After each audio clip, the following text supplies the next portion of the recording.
Well, we all need, and we do need, in a selfish sense, the right motivation.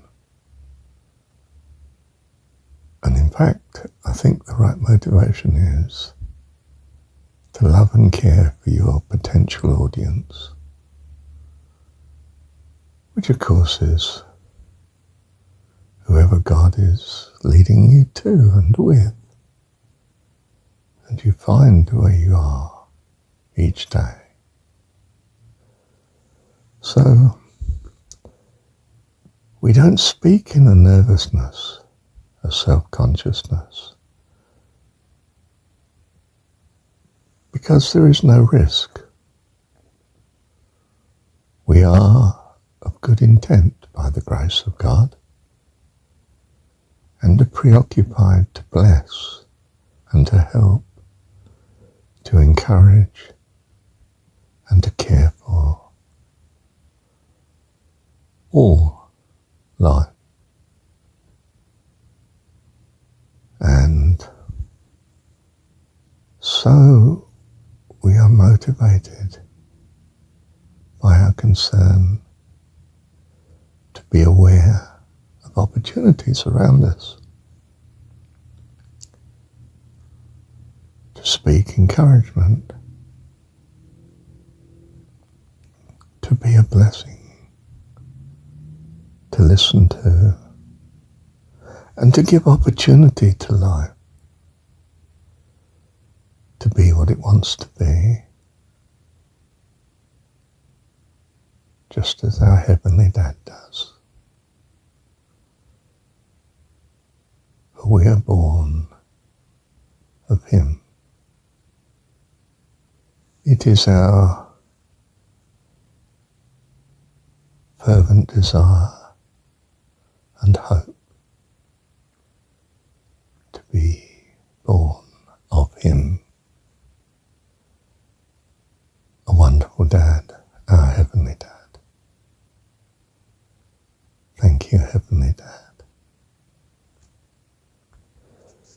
So when you get up to speak or have the opportunity, speak. Kindness, help and encouragement, support, loving care. Quite simply, we are the presence of our Heavenly Dad. We choose to trust He dwells in us. Why? Because we find it's such a blessing to do so, such a joy,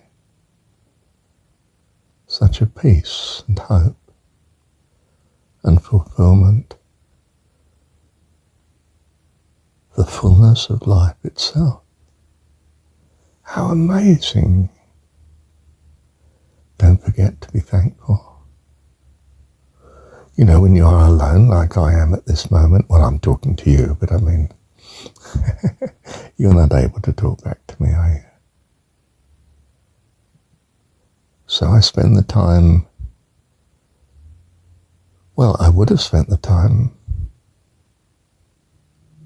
just thanking God, reviewing the day, the events nearby to where I am now in time, His goodness, His provision, His kindness, the things that fit, the goodness.